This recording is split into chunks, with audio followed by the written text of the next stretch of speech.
Now, here's the bad news. Ultimately, if you're serious about changing the culture in an underperforming team, you'll end up having to replace somewhere between 1/3 and 2/3 of the leaders below you.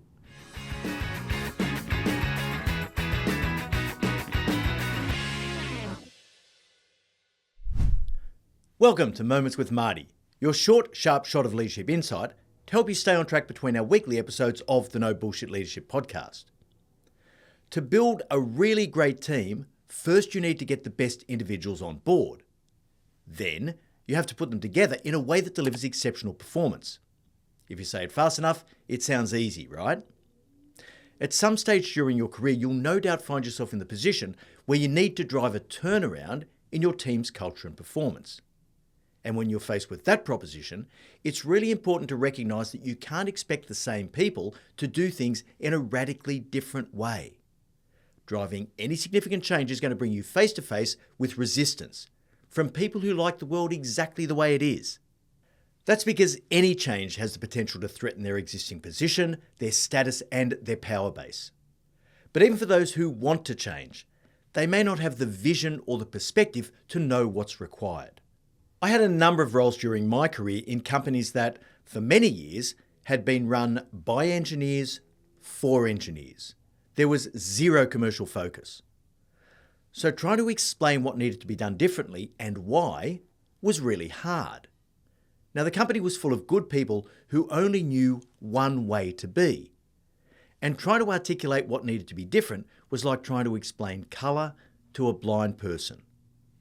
Now, in these situations, you've got to be careful not to throw the baby out with the bathwater. The trick is to preserve the valuable elements of the existing culture while introducing new skills and capabilities that are going to build the business moving forward. This is about integrating the old with the new. But instead of trying to explain the different capability, performance, and focus that's required, it's infinitely easier to bring in someone new, someone who already has the capability and focus that you need. Instead of banging your head against a brick wall every day saying, you need to do it this way, you get much better results by pointing to the person who already exhibits the behaviour and performance that you're looking for and saying, just watch her. That's what I'm talking about. Importantly, this is all about your leaders, not your frontline workers. Quite often, you'll find you have a team full of really good people who've just been poorly led. And they're dying for someone like you to liberate them from the mediocrity. You'll clearly see leaders below you who are saying, thank God you're here, not a moment too soon.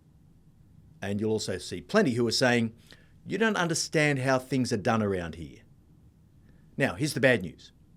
Ultimately, if you're serious about changing the culture in an underperforming team, you'll end up having to replace somewhere between 1/3 and 2/3 of the leaders below you. I really wish it were different. I do. I wish everyone would choose to embark on the journey to improved performance. But my experience tells me that this just isn't the case. And if every leader isn't committed to the change, it holds everyone else back. To put it into context, look at it this way. Many of the leaders you inherit created the underperforming world that you're trying to change. They supported the development and perpetuation of that underperforming culture. And they were either too weak or too complacent to do anything about it.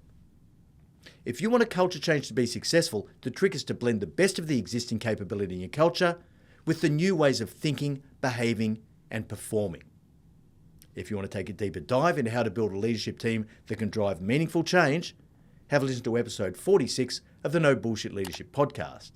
The people who built the house can't renovate it. We'll leave a link in the show notes. I really hope you enjoyed this moment and that it gives you that extra little spark to be a no bullshit leader.